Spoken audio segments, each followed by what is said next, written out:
Bora? Vamos para mais uma semana importantíssima, semana que vamos falar de autoconhecimento. Necessário, né? Muito necessário. Quando a gente se conhece, sabe quem é na fila do pão, a nossa vida melhora, né? A gente deixa de passar muitos perrengues. Então, o autoconhecimento é necessário. Mas muitas vezes a gente fica com dúvida, né? Como começar, de que forma buscar, o que é o autoconhecimento. Então, vamos aqui que eu vou responder algumas perguntinhas de vocês. Bom, para vocês que têm feito perguntas, eu quero agradecer. Meu muito obrigada, meninas. Continuem perguntando. Peço que curtam esse vídeo e compartilhem, ajuda aqui a Mana, para de vergonha. Para você que ainda não fez perguntas, te convido a participar. Faça aí a sua pergunta, né? Tá com vergonha de fazer aqui? Manda no privado, a hora que passar, Ana, responde isso aqui pra mim, eu vou anotar e vou trazer aqui. Mas participa. Vamos lá para a primeira pergunta. A diferença entre inteligência e sabedoria. Será que há diferença?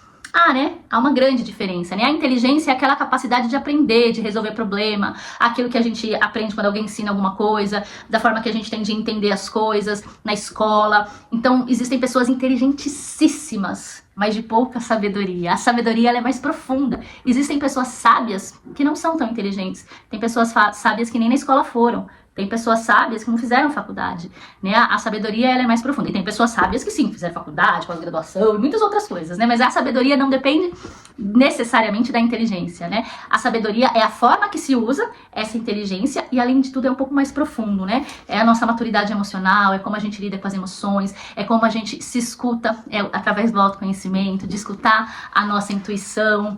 Ela é muito mais profunda, né? Óbvio, os mais velhos normalmente são mais sábios pelas vivências, mas existem muitas pessoas novas. Você já viu aquela pessoa que fala, aquela menina é nova, mas tem uma alma de velha, né? Porque ela carrega nela a sabedoria. Então a sabedoria, ela é aquilo que vem de dentro, né? Das nossas vivências, de como a gente lida com tudo isso, como a gente consegue adaptar e entender as nossas emoções, como a gente consegue enxergar o outro através da nossa sabedoria, sem julgamento. Então, ela é diferente da inteligência, né? Uma vez eu escutei o Cortella dizendo assim, acho que foi o Cortella, tá? Não vou lembrar bem. Mas ele dizia assim, né? A inteligência é você saber que o tomate é uma fruta. A sabedoria é você saber que você não coloca essa fruta, esse tomate, numa salada de fruta. Então é isso, né? É você saber como agir, como fazer através da sua sabedoria. Próxima pergunta. Qual a diferença entre intensidade e profundidade? A intensidade é aquela força, né? Intensa. Você fala, nossa, teve uma batida intensa ali, ou nossa, esse gosto dessa comida estava intenso, estava forte. E muitas vezes a intensidade, ela é passageira, ela vem com muita força e passa. Ela é rápida, né? Intensa, é forte. A profundidade é algo mais... Olha o nome, né? Profundidade, né? É mais profundo. É quando você busca o autoconhecimento, quando você consegue enxergar as coisas mais profundamente, entender de uma forma mais calma, mais profunda, com mais sabedoria, com mais inteligência, algo que leva mais tempo, é algo que você consegue mergulhar mais, entender mais, no caso, né, das emoções, do autoconhecimento, se conhecer melhor. Então, às vezes as pessoas, elas confundem, né, a intensidade com a profundidade. Então, fala, essa pessoa, ela é muito profunda.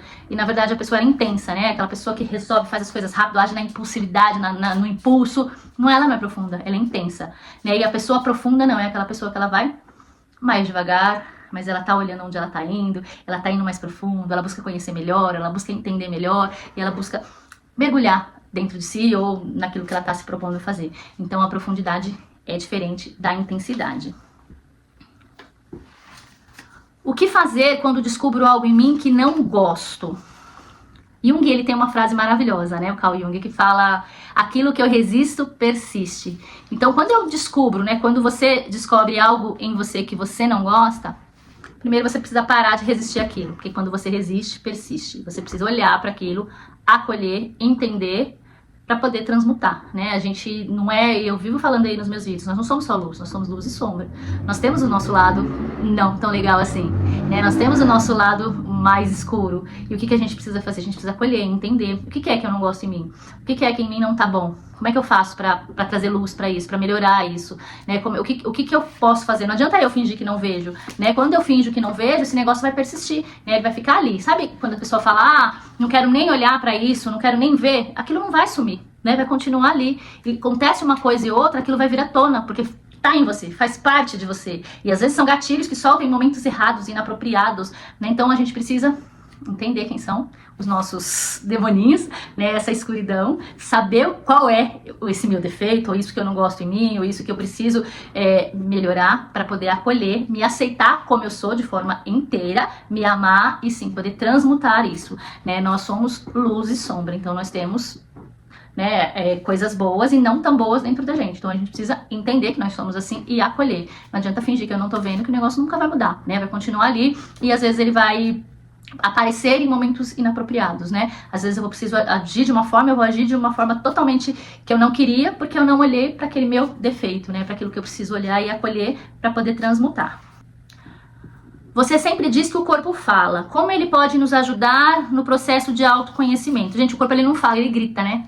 Eu brinco, tem uma amiga minha que eu falo pra ela, amiga, seu corpo não tá falando não, ele tá gritando, né? Mas tem duas formas do nosso corpo falar. Uma é a linguagem corporal, que é muito importante, a gente, né, consegue, observando a nós mesmos e a outra pessoa, a gente consegue ver, né, às vezes ela tá falando uma coisa, mas o corpo dela tá falando outra, totalmente diferente.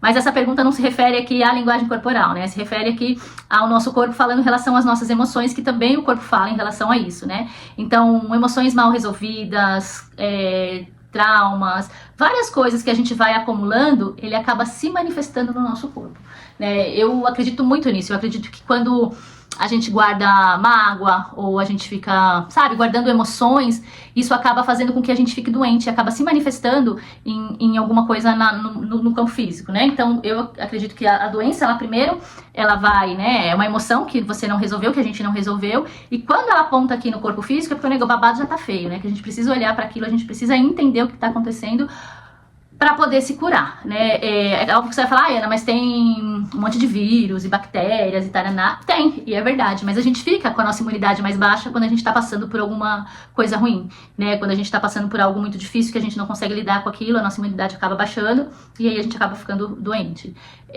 E óbvio, também nem tudo é isso, né? Às vezes acontece uma coisa ali que acaba passando, mas a maioria das vezes são coisas que a gente acaba não vendo e tratando antes, e aí precisa manifestar aqui no corpo físico, que é o momento que grita, né? Olha pra você, criatura. Olha pra si, é o momento de você se cuidar, de você se olhar, né? Ver o que você tá sentindo, ver o que você tá pensando, ver o que você tá fazendo da sua vida, né? Por isso que você tá com essas emoções sufocando você e ficando tão doente. Então, eu acredito nisso. Quais crenças limitantes mais impedem o nosso crescimento? Gente, a crença limitante, existem várias, né? E é algo que às vezes a gente fala em palavras, coisas básicas, simples, a gente nem percebe, né? Eu não consigo isso, não é pra mim. Eu não mereço ser feliz. Dinheiro não dá em árvore. Precisa trabalhar muito pra ter certas coisas. Homem nenhum presta. Todo homem tudo trai. Sabe, são coisinhas que a gente fala, que revela o que tá no nosso subconsciente. E lá no fundo, aqui no consciente, às vezes a gente acha, né, não, eu quero ser bem em todas as áreas da minha vida, ter dinheiro, um relacionamento saudável, e minha família bem, tarará. Só que no nosso inconsciente a gente se sabota, porque lá naquela camada do inconsciente, às vezes, porque lá atrás, né, do 0 aos 7 anos é o momento que a criança, que nós somos ainda esponjinhas. Então a gente não tem aquele fator crítico ainda formado.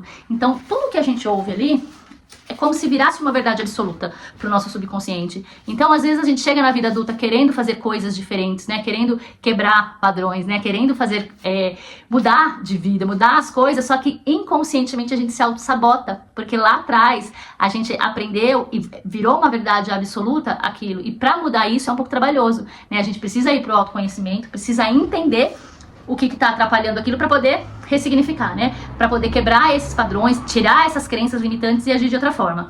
Então a gente precisa se escutar, a gente precisa fazer uma reflexão, o que eu quero, né? O que eu desejo, por que eu não tô conseguindo isso? E olhar para dentro, sabe? Verificar como que você sente em relação às pessoas que já atingiram aquilo, né? Como que você se sente em relação a isso? E começar a pensar sobre isso para poder entender quais são essas crenças e que muitas vezes nos sabotam e a gente nem percebe. Qual a relação... Deixa eu ver, tem 3 aqui. Vamos ver esse aqui. Qual a relação entre autoestima e autoconhecimento? Gente, autoestima e autoconhecimento estão de mão dada, né? São irmãos gêmeos. Porque não tem como eu ter autoestima se eu não tiver o autoconhecimento. Porque eu não sei quem eu sou, né? Uma pessoa que ela não tem um autoconhecimento, normalmente ela tem uma autoestima baixa, porque ela fica dependendo da validação do outro, ela não se conhece, ela não sabe quem ela é na fila do pão, né? Então ela precisa da validação do outro, muitas vezes da opinião do outro. Mas o que vão pensar se eu fizer isso? O que vão pensar se eu falar aquilo? E se eu, né, mudar de carreira, o que vão dizer? E se eu... Enfim, a pessoa ela fica muito dependendo da validação do outro, né? E aí ela acaba tendo uma autoestima baixa, ela acaba não confiando plenamente em quem ela é, né? E referente à beleza também. Às vezes tem mulheres, eu já vi várias, lindas, espetáculos, magras, dos peitão, tudo inteira, mas essa mulher, por mais que ela mexa, que faça, ela nunca tá satisfeita.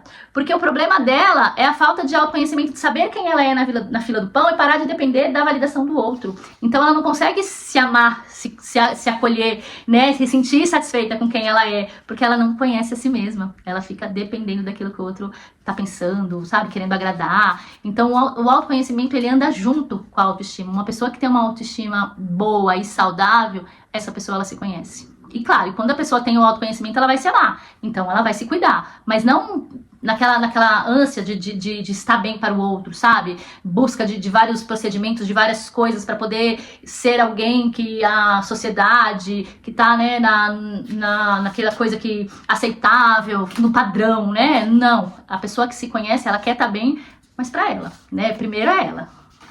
Como identificar um bloqueio na vida? Ela quer participar. Bom, o bloqueio, geralmente, ele é algo que você, né, quer prosseguir, quer evoluir, mas não consegue, né? Como se você estivesse barrado ali. Então, normalmente, são padrões que você está repetindo inconscientemente. Então, é necessário analisar, né, o que tá te barrando, por que você não consegue chegar mais. Eu vou dar um exemplo, pode ser em qualquer área da sua vida, né? Mas vamos supor que seja na vida financeira. Então, você tem um teto de valor que você recebe e você quer subir. Então, toda vez que você sobe um pouquinho, você sempre volta pra cá. Ou acaba descendo, sempre volta pra cá. Sobe um pouquinho, sempre volta pra cá. Você não consegue ultrapassar esse teto de dinheiro, né? Esse valor que você quer chegar. Então é necessário identificar o que está acontecendo por detrás disso, né? Será que você está repetindo algum padrão de comportamento? Será que você não tem alguma lealdade inconsciente com os seus familiares? Será que alguém já ultrapassou esse teto da sua família, né? Seu pai ou sua mãe? Será que você, ultrapassando esse teto, não seria no seu inconsciente como se estivesse sendo melhor que eles ou desonrando eles? Será que é alguma crença limitante referente ao dinheiro? Então é necessário analisar tudo isso a terapia e o autoconhecimento ajuda muito, para que você entenda o porquê que você não consegue estourar essa bolha e subir, né? E é trabalhoso, né? O autoconhecimento, ele é necessário, é importante, mas dá trabalho, porque a gente precisa analisar, a gente precisa entrar pra dentro. E aí não adianta também só trazer a luz, só entender sem tomar ações. Então, para eu quebrar um padrão, eu entendi o padrão, agora eu preciso quebrar. Então eu preciso fazer ações diferentes para que seja quebrado. Então é algo que vale aí, é necessário um esforço, mas é possível. Só que você precisa entender, né? Você precisa analisar a área da sua vida que você quer trabalhar, que você enxerga um bloqueio e buscar entender o que está te barrando, né? São emoções, são comportamentos, são ligações emocionais com outras pessoas, que isso também pode te puxar para baixo. Então é necessário o autoconhecimento e é necessário identificar. Como saber se estou vivendo de forma automática? Muitos de nós vivemos de forma automática, né? Porque estar consciente, às vezes, é desgastante no sentido que a gente precisa estar presente para tudo aquilo que a gente está vivendo. E é muito mais fácil a gente entrar no piloto automático, no modo automático, ficar lá viajando na maionese, fazendo as coisas sem nem prestar atenção, sem nem colocar energia naquilo, presença naquilo, né? E isso rouba muito das nossas experiências, das nossas vidas e do nosso tempo. E o tempo de qualidade que a gente tem com quem a gente ama. Então é necessário, primeiro, se sentir presente naquilo, estar de verdade ali inteiro para aquilo que você está fazendo.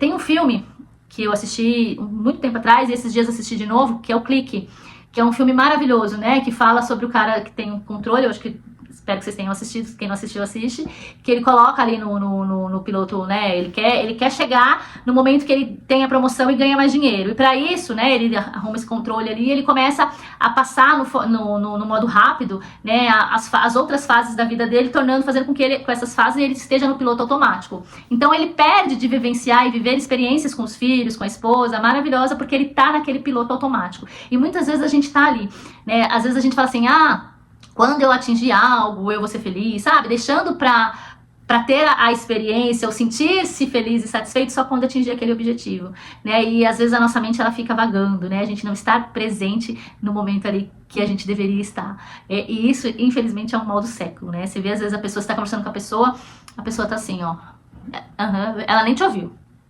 E às vezes a gente faz isso também. Nem ouve, só concorda, né? Ah, não entendi, mas concordei. E isso é muito ruim, né? E às vezes você tá falando com a pessoa também, ela tá assim, ó, nem olha no seu rosto. Então tudo isso faz com que a gente viva num piloto automático sem estar de fato presente para aquele momento, né? E quando a gente consegue estar de fato presente naquele momento, é quando a gente consegue ter as experiências, ter, né, as coisas boas.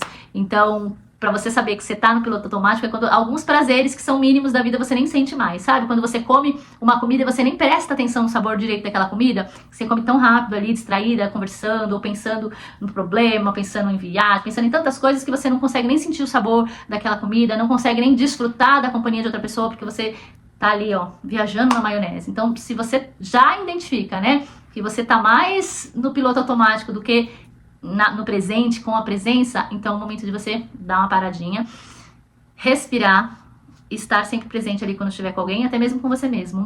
Um exercício que eu costumo fazer, quando eu percebo que eu estou no piloto automático, é respirar. Fico ali ouvindo a minha respiração e aí eu me sinto presente.